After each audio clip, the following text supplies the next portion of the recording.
Me llamo Emanuel. En 2015 vivía con mi mamá en la colonia Artesanos, una zona antigua de León que huele a cal y cuero húmedo. Mi madre trabajaba en un taller de zapatos por la calle Labradores, y yo, por esos días, estaba de repartidor para una farmacia de esas que te mandan los antibióticos en bici. Todo comenzó en marzo. Una noche me tocó hacer un encargo hasta la colonia Curtidores. No era raro ir hasta allá, pero algo se sentía distinto. Esa noche todo estaba más callado que de costumbre. No ladraban los perros, no se oían los sonidos del canal que cruza la zona, ni los trastes de las cocinas. Era como si alguien hubiera puesto la ciudad en pausa. Entregué el paquete, me subí a la bici y tomé por Labradores para atajar más rápido. Ahí fue donde la vi por primera vez. Parada junto a una casona vieja con portón verde, estaba una mujer, flaca, de cabello largo y desordenado, vestida con un suéter oscuro y pantalones de mezclilla sucios. No parecía indigente, pero tampoco se veía bien. Yo bajé la mirada, como solemos hacer los hombres cuando no queremos broncas. Ella me siguió con la vista. Podía sentir sus ojos en mi nuca, pero no volteé. Ni loco. Llegué a la farmacia y no dije nada. Una semana después, los rumores empezaron. En los grupos de Facebook del barrio, se hablaba de una mujer que atacaba con una navaja. Decían que se le aparecía a quien caminara solo de noche, que no robaba, no hablaba, solo atacaba. Una cortada al cuello, así nomás, directo, fría. Le decían la degolladora. Pensamos que era puro chisme, hasta que mataron a don Elías, un viejo que vendía elotes en la esquina de Ebanistas. Lo encontraron tirado junto a su carrito, la garganta hecha una línea abierta. Nada le faltaba. El dinero, el celular, todo seguía ahí. Las patrullas empezaron a rondar más, pero era puro show. Todos sabíamos que no iba a cambiar nada. A los 3 días, atacaron a una señora en Labradores. Sobrevivió, pero apenas podía hablar. Dijo que la agresora era una mujer joven, que no dijo nada, solo se le fue encima como si ya supiera exactamente lo que iba a hacer. Después de eso, dejé de hacer entregas nocturnas. Me negaba. No importaba si me descontaban. Mi mamá estaba de acuerdo. Por esos días, me acompañaba hasta la esquina cuando iba por el pan. Había una tensión rara, como si algo nos oprimiera el pecho todo el tiempo. Hasta los niños dejaron de jugar en la calle. Pero la cosa es que no podías esconderte para siempre. Una noche, la jefa se empezó a sentir mal. Una infección estomacal que la tenía doblada del dolor. No había más opción. Bajé a la farmacia de pescadores a comprarle un antibiótico y suero. Eran como las 9, apenas empezaba a oscurecer. Fui rápido, no me detuve a saludar a nadie. Compré las cosas y me regresé por Artesanos. Fue al pasar la tienda de pinturas que la sentí. No la vi, la sentí. Como un murmullo bajito en el oído, como una vibración en el suelo. La sombra a mi izquierda. Alcancé a verla por el rabillo del ojo. Venía caminando detrás de mí, y esta vez traía algo brillante en la mano. Una navaja, larga, delgada, de esas que parecen nuevas aunque hayan matado a alguien. Mi corazón latía tan fuerte que creí que iba a reventarme los tímpanos. No corrí. Sabía que si lo hacía, no la contaba. Caminé. Respiré por la nariz. Intenté pensar. Sabía que en la esquina de la calle estaba el puesto de gorditas de doña Licha. Ella siempre tenía a su marido afuera, tomando cerveza. Seguí caminando, recto, como si no la viera, como si no supiera que estaba allí. La escuchaba. Los pasos, la respiración irregular, ese sonido del metal rozando su chamarra. A menos de 5 pasos. Entonces la voz. Apenas un susurro. ¿Dónde vives? No contesté. Apreté la bolsa con el antibiótico y seguí. ¿Tú crees que yo no sé?, dijo. Su voz era seca, ronca, como si le hubieran lijado la garganta. Aceleré. Doblé la esquina. Ahí estaban doña Licha y su esposo, Jorge. Me acerqué a ellos, fingiendo una sonrisa, como si los hubiera saludado por casualidad. «¿Qué onda, mijo?», me dijo Jorge. «Aquí nomás, vengo de la farmacia». Ella venía a unos metros atrás, pero al verlos, cambió el paso. Se detuvo, volteó y se metió por la calle paralela, como si desapareciera en la noche. Me quedé ahí unos minutos.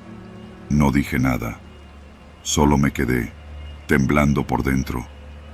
Esa fue la última vez que la vi. No porque la atraparan, sino porque días después, la policía encontró una libreta vieja en una vecindad abandonada de curtidores. Era suya. Itzel Nayeli Montaño, su nombre completo. Tenía garabatos, dibujos de navajas, nombres escritos y tachados. Al parecer, había intentado buscar a alguien. Había sido paciente de un psiquiátrico en Celaya. Se había escapado. Esa libreta tenía mi nombre. No dormí bien durante meses. La policía nunca confirmó si estaba viva o muerta.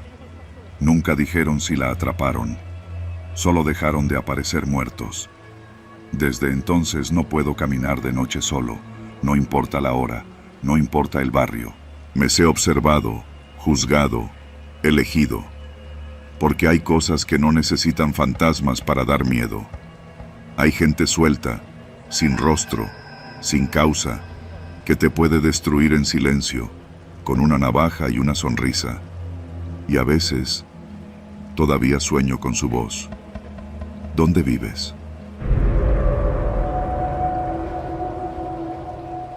Me llamo Iván Méndez. Hace unos años, trabajaba como técnico de instalación de cámaras de seguridad para una empresa de Toluca. No era un trabajo brillante ni emocionante, pero pagaba bien y me dejaba moverme por toda la ciudad. Nunca fui de meterme en problemas, ni de andar husmeando donde no me llaman. Hasta que una chamba me llevó a Villa Santín. Era octubre. Llovía cada maldita tarde. Recuerdo que ese día, el jefe me dijo que había una instalación urgente en una casa de la calle Villa del Carbón. Me mandó la ubicación por WhatsApp y agregó: «Hazlo rápido, el cliente ya pagó todo. Solo conecta las cámaras y vete, nada más». Me sonó raro, pero no hice preguntas. Aprendí hace tiempo que a veces es mejor no saber. Llegué pasadas las 2 de la tarde. La colonia me pareció igual a tantas otras.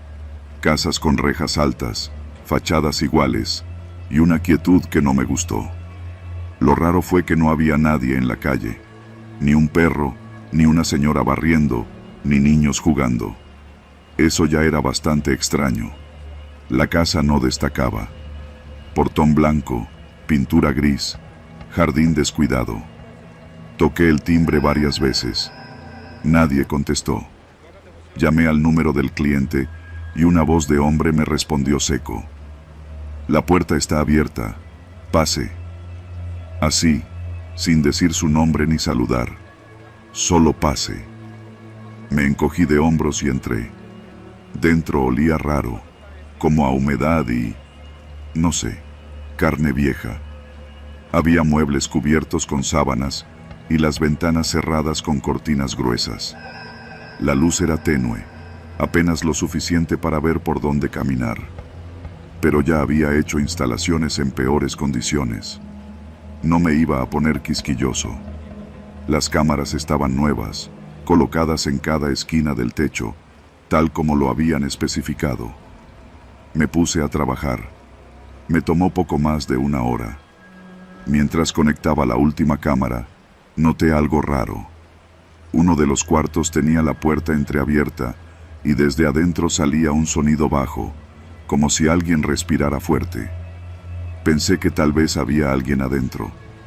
No era mi asunto, pero me incomodaba trabajar sin saber quién más estaba en la casa. Me acerqué y toqué la puerta. Nadie contestó. Empujé con suavidad. El cuarto estaba casi a oscuras, salvo por una lámpara en el suelo, al lado de una colchoneta sucia. Y allí, junto a la colchoneta, vi algo que hasta hoy me sigue dando pesadillas. Una hilera de fotografías pegadas a la pared. Todas eran de mujeres. Algunas parecían tomadas sin que se dieran cuenta.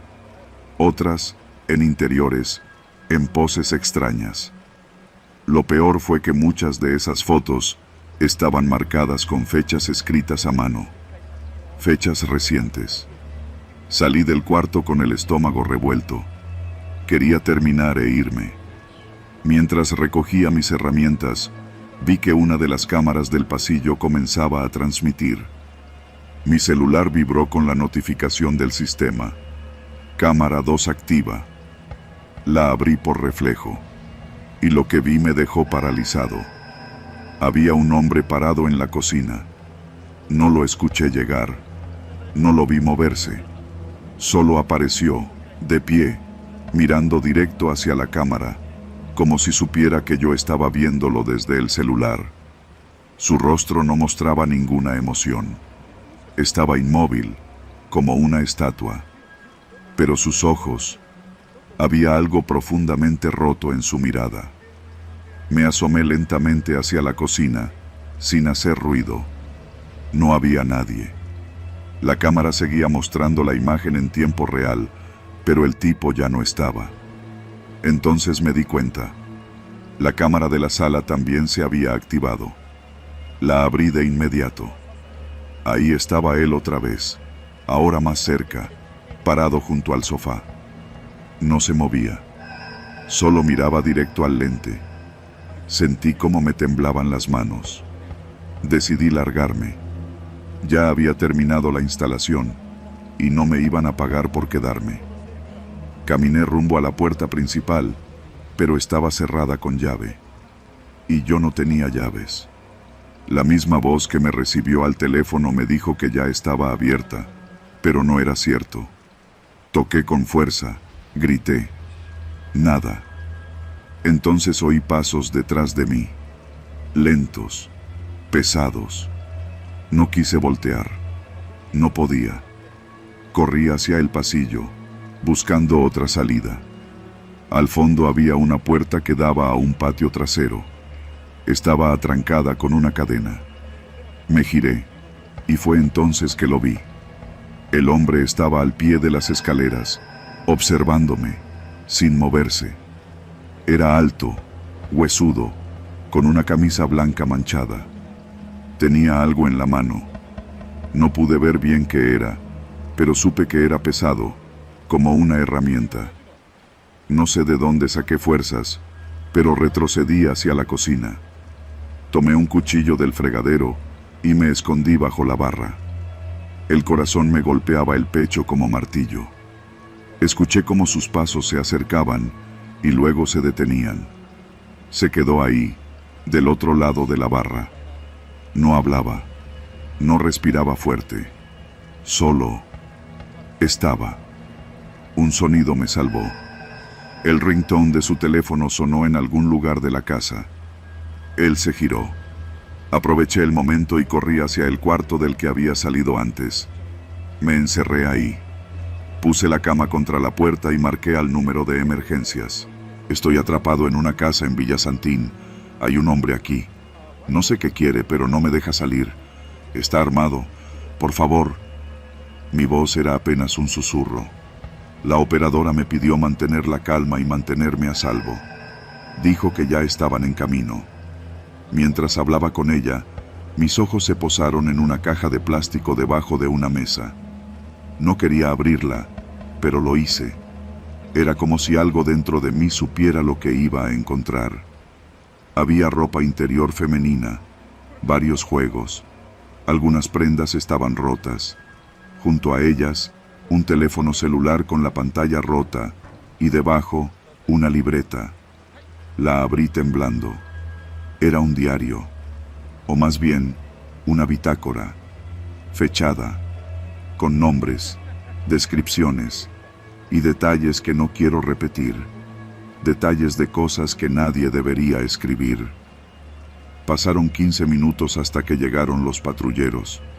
Escuché los golpes en la puerta, los gritos.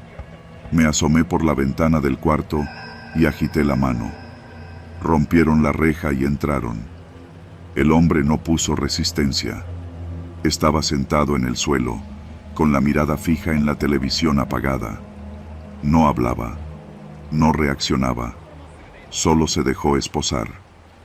Cuando me sacaron de la casa, vi como uno de los oficiales salía con la libreta en la mano, su rostro completamente pálido. Más tarde me enteré quién era. Óscar García Guzmán. Lo llamaban el monstruo de Toluca. Habían encontrado 3 cuerpos enterrados en su patio. Confesó al menos 6 asesinatos.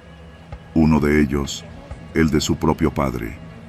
Desde entonces no volví a trabajar en casas solas. A veces me llaman cobarde, pero yo sé que tuve suerte. No porque fuera más fuerte, no porque fuera valiente, sino porque algo, no sé qué, hizo que ese hombre no me matara ese día. A veces, cuando no puedo dormir, veo las grabaciones de esas cámaras que instalé. No están en la nube. Las guardé en una memoria, solo para mí, porque quiero recordarme, cada tanto, que el verdadero terror no es el que viene de fantasmas ni maldiciones. El verdadero terror vive entre nosotros. Se disfraza de vecino tranquilo, te da los buenos días, paga por adelantado y te observa desde la cocina.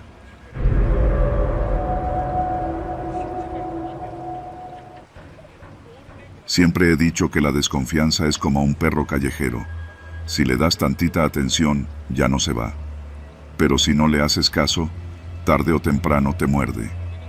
Mi nombre es Brenda, y en el año 2018 trabajaba como trabajadora social para un centro comunitario en Ecatepec, Estado de México. Teníamos un pequeño módulo cerca del Mercado San Cristóbal, donde atendíamos principalmente a mujeres en situación vulnerable, violencia doméstica, abandono, desapariciones. Aquel año había sido particularmente difícil. En los primeros 6 meses ya llevábamos más de 20 reportes de mujeres desaparecidas en la zona. La mayoría eran jóvenes, empleadas domésticas, vendedoras de comida, estudiantes. Todas con algo en común. Vivían cerca del metro Musquis o del mercado. A pesar de los intentos por alertar a las autoridades, los casos apenas se investigaban. Siempre era la misma historia. Se fue con el novio, seguro se fue por voluntad propia. Esperen 48 horas. Yo ya estaba harta. Un día se acercó al módulo una mujer mayor, doña Chela. Tenía el rostro endurecido por los años, de esas señoras que parecen hechas de piedra. Traía en la mano una bolsita con recortes de periódico y una foto en blanco y negro de su nieta, Carla. Me dijo que llevaba desaparecida desde marzo y que la última vez que se supo algo de ella, había salido a entregar un pedido de ropa por catálogo en la colonia Jardines de Morelos. Anoté la dirección que la señora tenía. Era una calle con casas de interés social, todas iguales, con rejas oxidadas y perros flacos acostados al sol. Pero lo que me hizo levantar la ceja fue lo que me dijo después. La vecina me dijo que en esa casa vivía una pareja rara, que siempre olía como a caldo. Me dijo bajito, como si le diera pena. ¿Caldo? Sí, como cuando coces hueso, pero todo el tiempo. Al principio me reí, no por burlarme, sino porque la imagen me pareció absurda. ¿Una casa oliendo a caldo todos los días? Me prometí ir a ver, por pura curiosidad. Nunca imaginé lo que iba a encontrar. Fui una mañana de martes, sin decirle a nadie. Me llevé una carpeta con papeles para aparentar que hacía un censo o algo por el estilo. La dirección era Privada Playa de Tijuana número 220. La fachada no tenía nada de raro. Reja negra, una maceta con tierra seca y una puerta con una mirilla tapada con cinta negra. Toqué 2 veces. Nadie respondió. Estaba por irme cuando la puerta se abrió. Sí, una mujer flaca, con cara de no haber dormido en días. Tenía un delantal sucio y una bata de franela. Me presenté como trabajadora social, inventando que hacía una encuesta del DIF. Ella no abrió del todo la puerta, pero me miraba como si pudiera ver a través de mí. Luego me invitó a pasar, con una sonrisa que no llegaba a sus ojos. Pásele, pero rapidito. Mi esposo no tarda en llegar.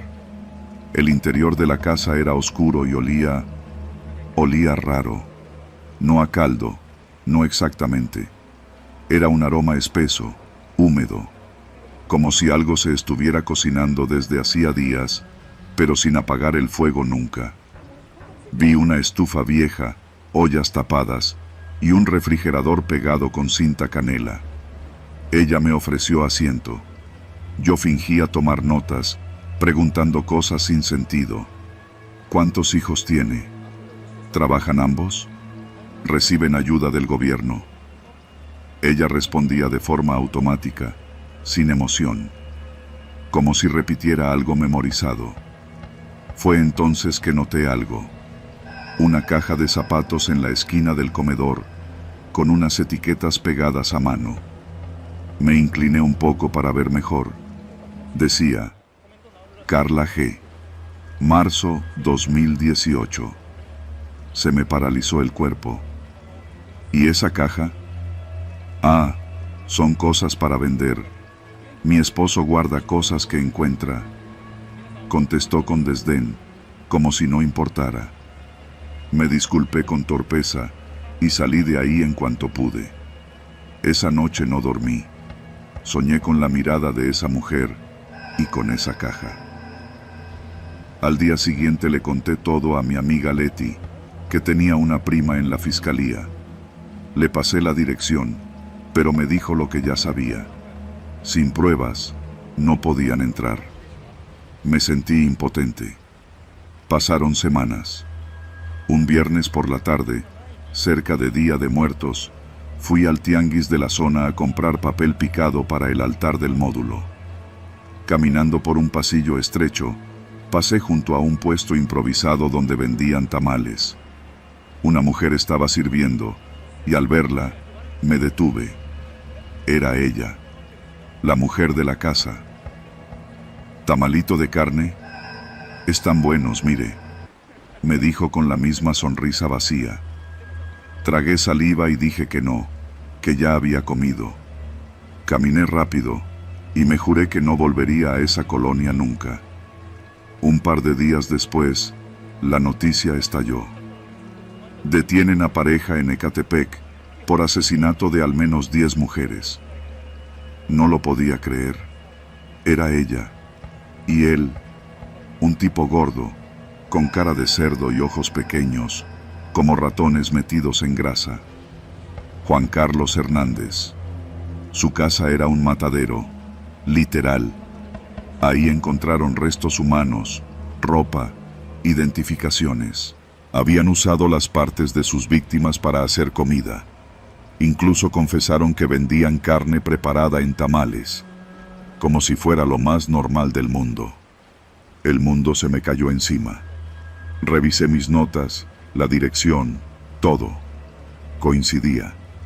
Me di cuenta de que había estado sentada en esa casa, con esa mujer, mientras posiblemente alguna víctima aún estaba viva o recién muerta. El olor, ahora sabía qué era. Me citaron a declarar y conté todo. No fui la única. Muchas personas, mujeres, hombres, vecinas, dijeron que sospechaban algo. Pero nadie hizo nada, porque en Ecatepec lo raro no es lo anormal. Lo raro es vivir mucho tiempo. A veces me despierto por las noches con el sonido de esa voz. Tamalito de carne, como un eco desde el fondo del estómago. Seguí trabajando en el módulo un tiempo más, pero ya no era igual. La gente me miraba diferente, como si me preguntaran con los ojos por qué no hice nada. La verdad es que lo intenté, pero en este país, a veces intentarlo no basta. Ahora trabajo en otro estado, en otro centro, con otras historias. Pero cada vez que escucho una noticia sobre una mujer desaparecida, me vuelvo a sentir ahí, en esa cocina, oliendo ese caldo espeso que se metía hasta los huesos. Y lo peor de todo es saber que, aunque atraparon a esa pareja, hay más, muchos más. Porque en México hay casas donde el horror vive puertas adentro y nadie se atreve a tocar el timbre.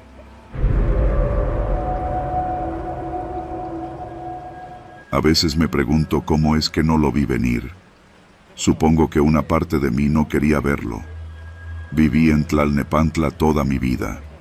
Trabajaba en una oficina de logística cerca de la vía Gustavo Vaz, y como la mayoría de las personas que tienen que moverse entre el caos del Estado de México y la ciudad, usaba transporte público todos los días.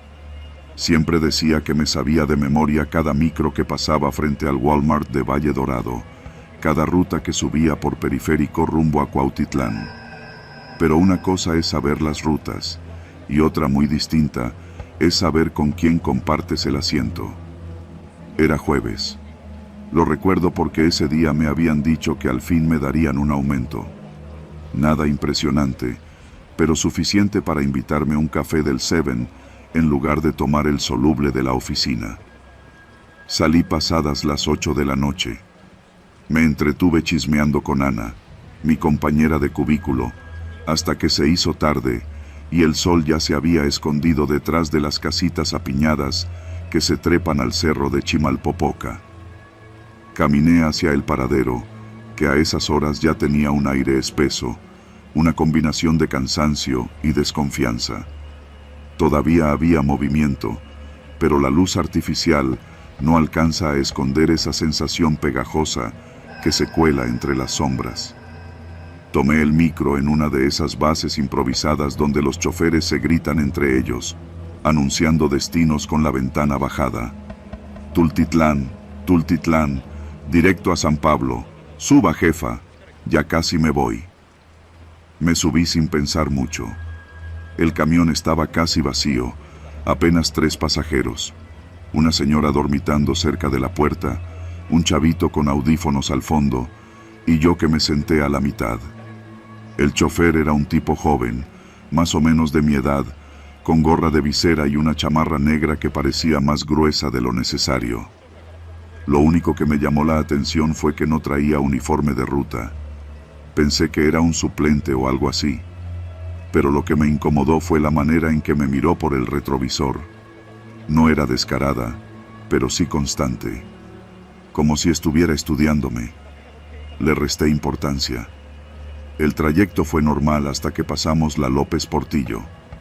Ahí la señora se bajó. Luego, el chavito pidió la parada frente a una farmacia en Tultitlán Centro. Me quedé sola. ¿Vas hasta San Pablo?, me preguntó el chofer con voz grave. Sí, respondí, sin mirarlo directamente. Él asintió y no dijo nada más.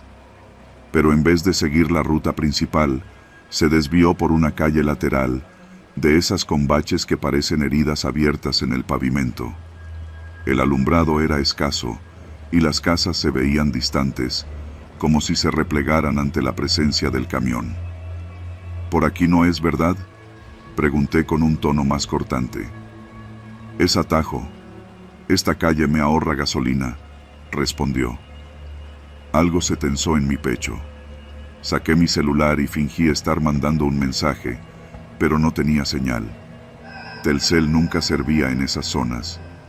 Traté de abrir WhatsApp, nada. Entonces me llegó el primer presentimiento real de peligro, de esos que no puedes explicar con lógica. El micro se detuvo de pronto, sin aviso. ¿Qué pasa?, pregunté, ahora sí alarmada. Se me calentó. Voy a revisar el motor, dijo él, y bajó por la puerta delantera. Lo vi caminar al frente del micro y levantar el cofre. No parecía hacer nada. Solo estaba allí parado, mirando el motor, sin moverse, como si estuviera esperando algo, o a alguien. Mi cuerpo se activó por pura adrenalina. Caminé hacia la puerta trasera, cerrada. No tenía seguro manual. Corrí al frente. Intenté abrir la puerta del conductor, cerrada también. El tipo seguía ahí, como si supiera que yo intentaría salir. Regresó sin apuro, subiendo con ese paso firme que tienen los que no temen.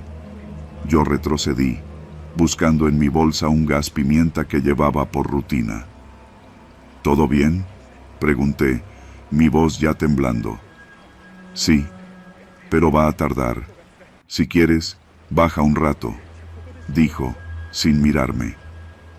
Prefiero esperar aquí, dije, con firmeza. Su expresión cambió. Algo en su rostro, que hasta ese momento era neutral, se tornó frío, como si mi respuesta lo hubiera incomodado más de lo que debía. Y entonces, sin previo aviso, cerró la puerta del camión con fuerza. El clac seco del seguro me hizo entender lo que estaba por venir.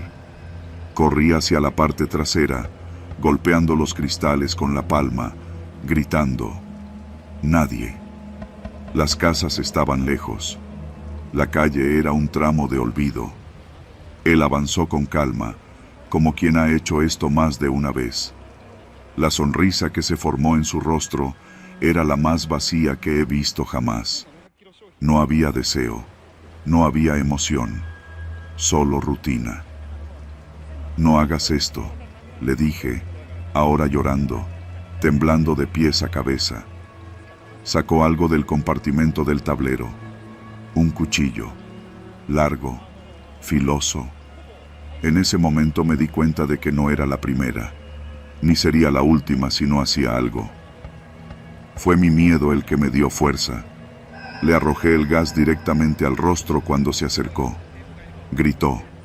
Me lanzó una patada que me tiró al suelo, pero pude arrastrarme hasta el asiento del chofer. Tenía la llave. Torcí la muñeca y el motor rugió. No sabía manejar, pero algo en mí sabía que si me quedaba, moría. Metí la primera. El micro se movió con un tirón. Él se recuperó rápido.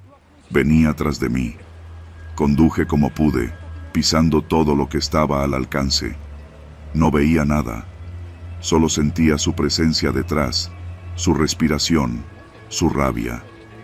Giré el volante hacia la banqueta más cercana. El micro chocó contra un poste. Salí disparada, rodando sobre el asfalto. Mi brazo quedó dislocado. No podía gritar, solo escuchar. El hombre salió detrás, sangrando del pómulo. Caminó hacia mí con el cuchillo en mano. Pero justo en ese momento, un coche patrulla que pasaba por la avenida lateral nos vio. No sé si fue por los gritos, por el choque, o porque el destino quiso darme una segunda oportunidad. Corrieron hacia él. Intentó huir. Lo sometieron. A patadas. A golpes. Yo no podía moverme, pero los vi esposarlo.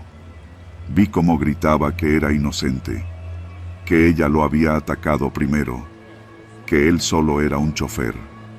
En el hospital, me enteré de que ese micro era robado, que el tipo tenía denuncias previas, que había desaparecido durante varios meses, y que yo había tenido suerte. Nunca volví a subirme a un micro sola de noche. Hoy tengo coche, trabajo desde casa, pero cada vez que paso por esa zona de Tultitlán, cada que cruzo por esa calle estrecha donde el alumbrado sigue fallando, siento que sigo allí, sentada en ese asiento trasero, esperando a que alguien diga, ya casi me voy.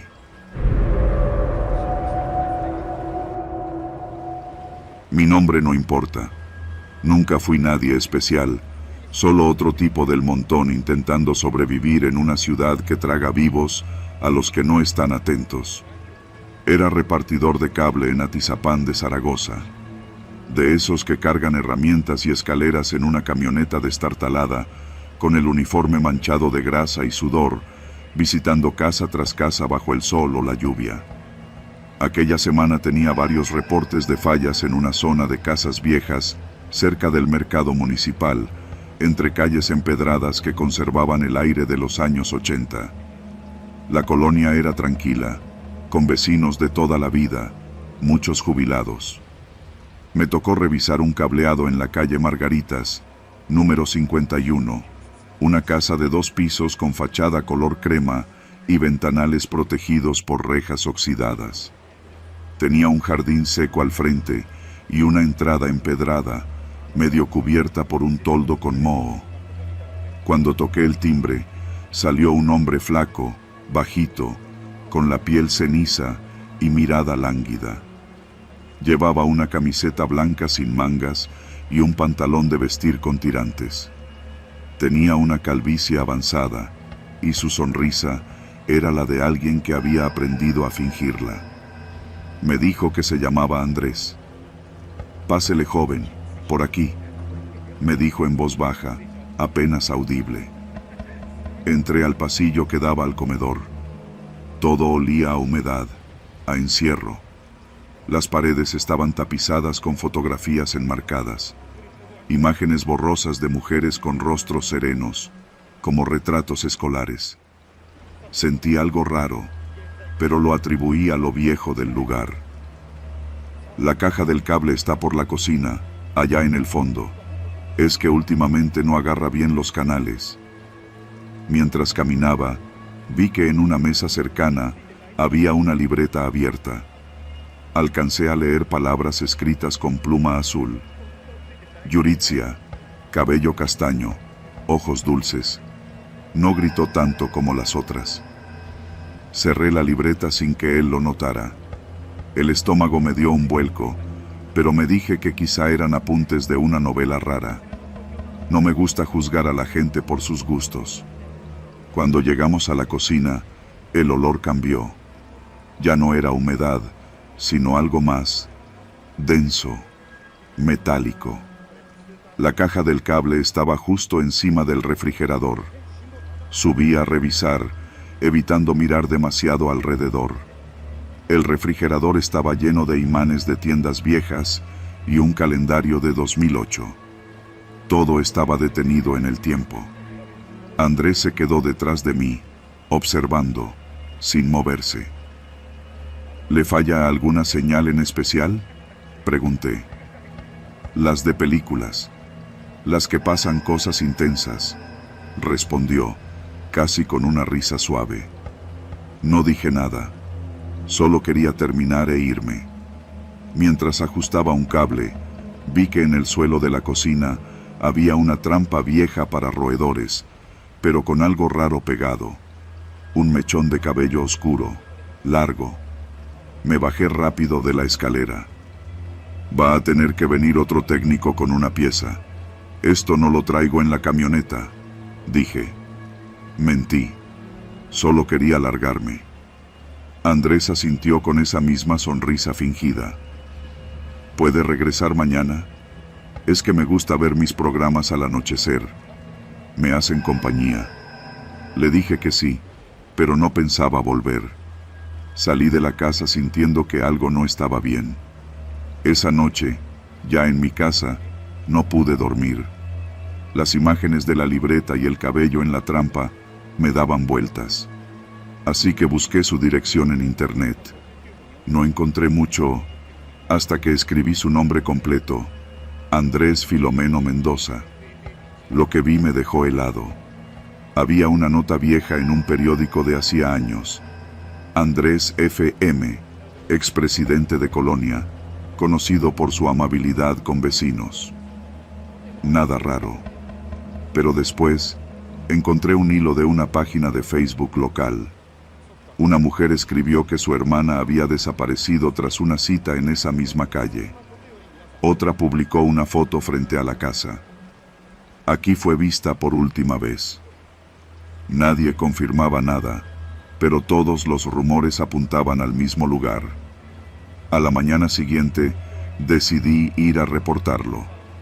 Fui a la policía municipal, pero como no tenía pruebas concretas, me mandaron a volar. Me fui de ahí sintiéndome un paranoico. Aún así, no regresé a la casa. Ignoré los mensajes del cliente por la aplicación del servicio técnico, cada uno más insistente. Una noche, al salir de trabajar, noté que alguien me seguía en un Tsuru blanco. Las placas estaban cubiertas de tierra. No me detuve, solo aceleré hasta llegar a una tienda. El coche pasó de largo, pero mi corazón no se calmó en toda la noche. Pasaron 3 semanas. En las noticias locales, anunciaron un hallazgo en una casa de Atizapán. Restos humanos, grabaciones en cintas, libretas con nombres y fechas. La policía encontró huesos en cubetas, pieles colgadas como si fueran trofeos. Decían que llevaba más de 20 años asesinando mujeres. La dirección: calle Margaritas, número 51. Me quedé paralizado. Esa era la casa. La casa. Fui citado por la fiscalía para dar testimonio. Les conté todo, desde la libreta hasta el cabello. Me mostraron algunas fotografías, y entre ellas, vi una de las mujeres de los retratos en su comedor. Todas eran víctimas. Andrés Filomeno Mendoza me saludó con esa sonrisa sin alma. Me ofreció pasar. Estuve en el vientre de la bestia, entre los gritos de los ausentes, los suspiros que ya no salían de gargantas vivas. Y salí con vida. Muchos no lo hicieron. Desde ese día, dejé el trabajo. No piso Atizapán ni por equivocación. Cuando paso por zonas viejas, me llega ese olor a sangre rancia, a historias no contadas. A veces sueño con esa libreta y sus descripciones precisas. Oigo voces femeninas susurrando nombres. Nombres que ya nadie grita. El horror no necesita fantasmas. El infierno puede habitar en una casa común, detrás de una sonrisa amable. Y el monstruo puede abrirte la puerta, darte la mano y verte partir. Vivo, pero marcado.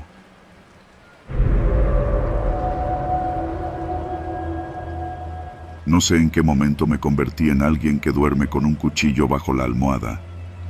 Tampoco me di cuenta de cuándo dejé de confiar en el sonido de la puerta cerrándose con seguro. Solo sé que algo en mí se rompió aquella tarde de agosto de 1996, en un taller mecánico sobre la avenida 1 de Mayo, en pleno corazón de Naucalpan. Yo era un chavito de 19 años, aprendiz de hojalatero, con más ilusiones que dinero. El taller donde trabajaba tenía fama entre los taxistas de la zona y uno que otro comandante de tránsito que pasaba a ver cómo andaba todo. El patrón, don Vicente, era de esos hombres que no hablaban mucho, pero tenía la mirada pesada y la pistola siempre en la guantera de su Caribe. Una vez le pregunté por qué la cargaba, y solo me dijo: «Aquí, mijo, nunca sabes si el cliente va a venir por su coche o por tu cabeza». La tarde que todo cambió comenzó normal. Estábamos mi compa Hugo y yo lijando las salpicaderas de una Explorer negra que había llegado con un balazo en la puerta del conductor. «Típico ajuste de cuentas», dijo Hugo entre risas. Era así, todo se lo tomaba a la ligera. Nos burlábamos de los noticieros que hablaban de un tal Mocha Orejas, un tipo que, decían, cortaba orejas a los secuestrados para presionar a las familias. En ese tiempo, uno creía que esas cosas solo pasaban en el Ajusco o en Ecatepec, no en nuestras narices. A eso de las 5, llegó una camioneta Windstar blanca, vidrios polarizados, placas del Distrito Federal. Se estacionó de golpe frente al portón del taller. Yo me adelanté pensando que era un cliente más. Caminé hasta la puerta del conductor y al asomarme, me encontré con 3 rostros sin expresión. Todos usaban camisa blanca y lentes oscuros. Uno de ellos bajó la ventanilla y me habló con voz ronca, como si le costara tragar saliva. ¿Don Vicente está? Asentí y fui a llamarlo. Apenas salió, el que iba en el asiento trasero bajó. Era un tipo robusto, de unos 40 y tantos años. Traía un sombrero vaquero y caminaba como si el suelo fuera suyo. Miró alrededor con desdén. Luego fijó la mirada en mí por unos segundos largos, incómodos. Sentí un frío adentro del pecho. Era como si ese hombre supiera algo que yo no. No supe en qué momento desaparecieron del taller. Solo recuerdo que don Vicente regresó con la cara descompuesta y nos gritó que cerráramos temprano, que ya no íbamos a recibir más carros ese día. Esa noche no pude dormir. Soñé con chirridos de metal, con puertas que se cerraban solas y con gritos lejanos de alguien pidiendo ayuda. Al día siguiente, Hugo no se presentó a trabajar. Tampoco llegó a su casa. Su mamá fue al taller por la tarde, llorando, preguntando si lo habíamos visto. Don Vicente le dijo que lo había mandado a conseguir pintura a Tlalnepantla, pero yo sabía que era mentira. Nadie mandaba a nadie a las 6 de la tarde a esa zona sin luz y llena de calles sin nombre. Algo no cuadraba. 2 días después, llegó un sobre Manila al taller. No tenía remitente. Lo entregó un niño de no más de 12 años. Lo vi salir corriendo sin mirar atrás. Don Vicente lo abrió ahí mismo. Adentro había una servilleta roja. No era una servilleta. Era un pedazo de tela ensangrentada. Envuelto en ella, un pequeño bulto deformado. Yo no quería mirar, pero lo hice. Era una oreja. La policía llegó tarde y sin ganas. Dijeron que todo parecía un ajuste de cuentas, que no se podía hacer mucho, que sin una denuncia directa o una llamada de rescate, el caso no avanzaría. En ese entonces, hablar de secuestro era firmar tu sentencia de muerte. Todos sabíamos que las autoridades estaban coludidas o simplemente eran parte del mismo monstruo. El taller cerró a la semana.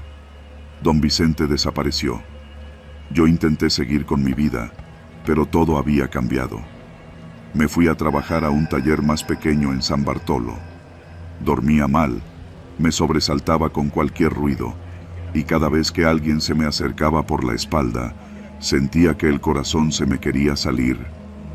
Pasó casi un mes cuando escuché el nombre en las noticias. Daniel Arizmendi López, alias El Mochaorejas, líder de una banda de secuestradores que operaba en Naucalpan, Tlalnepantla, Atizapán y hasta en Nesa.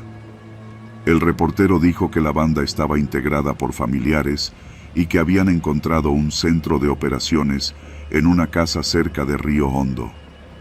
Esa noche lloré. Lloré porque entendí que había visto al monstruo y lo había dejado ir. Lloré por Hugo, porque su mamá aún pegaba carteles con su foto por las calles de San Rafael Chamapa y porque yo nunca le dije lo que vi. Me tragué todo, por miedo. Pasaron los años. El Mochaorejas fue detenido, juzgado, condenado. Dicen que su caída ayudó a desarticular una red de policías corruptos y médicos que colaboraban con él. Pero nada de eso me devolvió la paz. Nunca se recuperaron todas las víctimas. Algunas familias solo recibieron sobres como el que nos llegó aquel día. Ahora tengo más de 40. Tengo mi propio taller cerca del toreo. Trabajo solo. No me gusta hablar con desconocidos. No dejo que nadie me toque la cara. Y todavía, a veces, cuando escucho una bocina afuera, siento el corazón apretarse. Miro por la ventana y busco una camioneta blanca. Busco un rostro tras los vidrios oscuros. Y juro que, por un segundo, lo veo. A él. Con su sombrero, su sonrisa sin alegría. y su cuchillo. No se necesita ver sangre para vivir con terror. A veces, basta con haber escuchado un grito, o con haber visto una oreja donde no debía estar.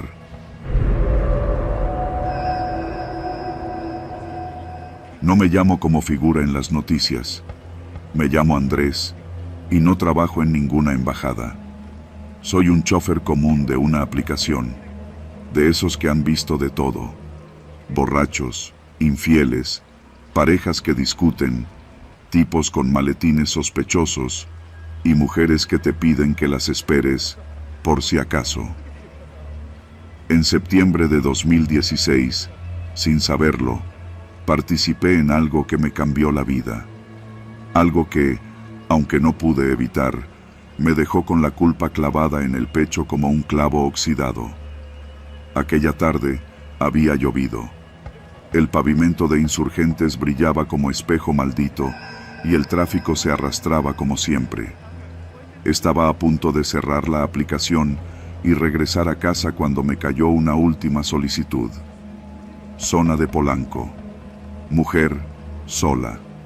Buen perfil. Acepté. La mujer se llamaba María. Rubia, joven, extranjera. Apenas subió, me saludó con un español peculiar y una sonrisa cansada. Se sentó atrás, cruzó las piernas y se puso los audífonos. El destino, Santa Fe. Un trayecto de poco más de 40 minutos a esa hora, dependiendo del tráfico. ¿Todo bien con el aire?, le pregunté por cortesía. Asintió sin quitarse los audífonos. Me enfoqué en manejar. Nada fuera de lo normal. Hasta que entramos al viaducto. Fue allí donde me di cuenta de que algo no cuadraba. Un auto nos seguía. Negro, sin placas, sin logotipos. Iba demasiado pegado. Cuando cambié de carril, cambió también. Pensé en reportarlo, pero ¿a quién?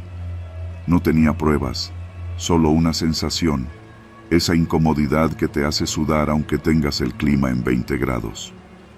Tomé la lateral para despistarlo, como si buscara una ruta alternativa, y durante unos minutos lo perdí de vista.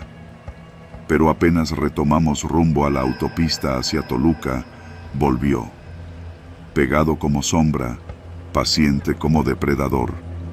Pensé en decirle a María, pero la vi tranquila. No quería alarmarla. ¿Y si solo era paranoia mía? Fue cuando pasamos por la Marquesa, que el coche se adelantó y nos cerró el paso. Frené en seco. María se quitó los audífonos, confundida.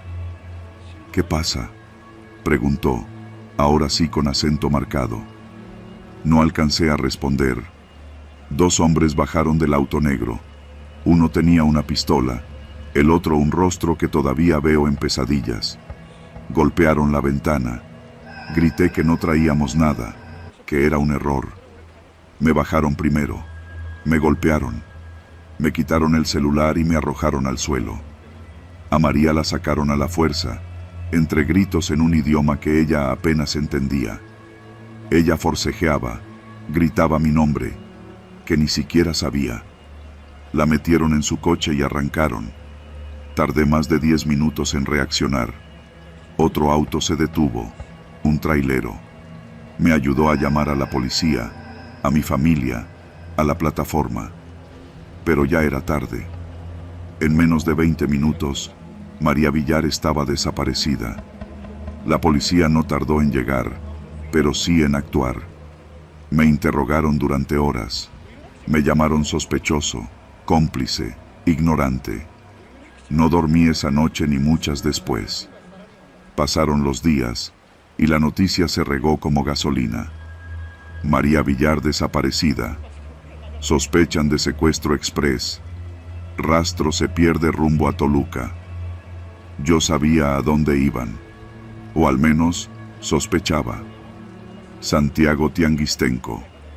La zona es un laberinto de calles empedradas, viejas fábricas y comunidades olvidadas por el gobierno. Lo conocía por un excompañero que hacía entregas en la zona. Me hablaba de las casas abandonadas en los cerros, de las coladeras sin tapa, de la gente que no pregunta. Me lancé por mi cuenta, contra todo sentido común. Llegué de madrugada, bajo una luna rota y un silencio que parecía más amenaza que tranquilidad. Busqué pistas, cámaras, vecinos, algún auto negro estacionado. Nada. 3 días después encontraron su cuerpo en un canal de aguas negras, amarrada, golpeada, con una bolsa en la cabeza. No pudieron hacer nada por ella. Nunca volví a manejar para la aplicación. Vendí el coche. Me mudé de ciudad. He intentado olvidarlo, pero no puedo. Lo peor no fue haber estado allí. Lo peor fue no haber hecho más.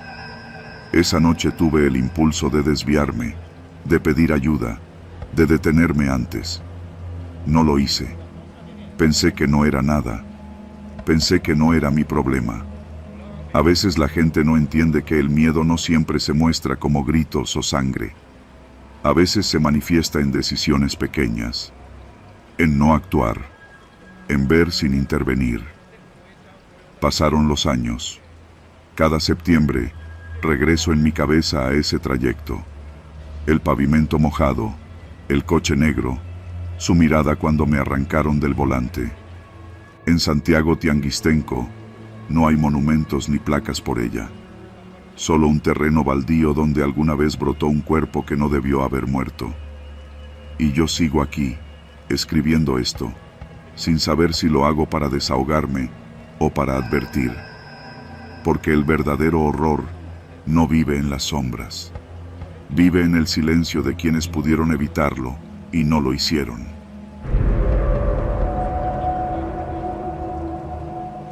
Nunca pensé que una vida aparentemente normal pudiera enredarse con alguien como él.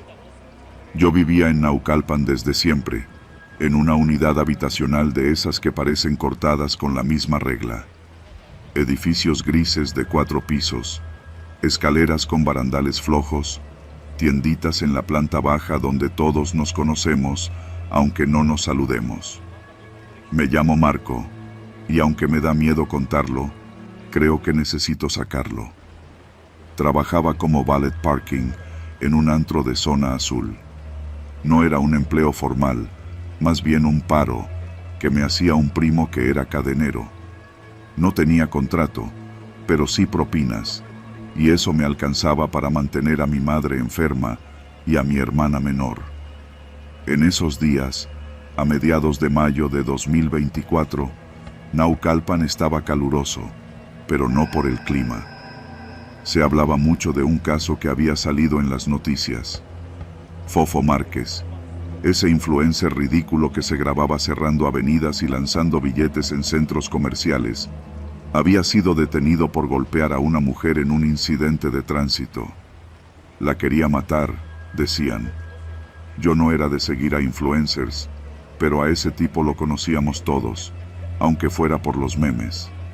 Lo que pocos sabían, y esto lo juro por lo más sagrado, es que Fofo tenía un lugar aquí, en Naucalpan.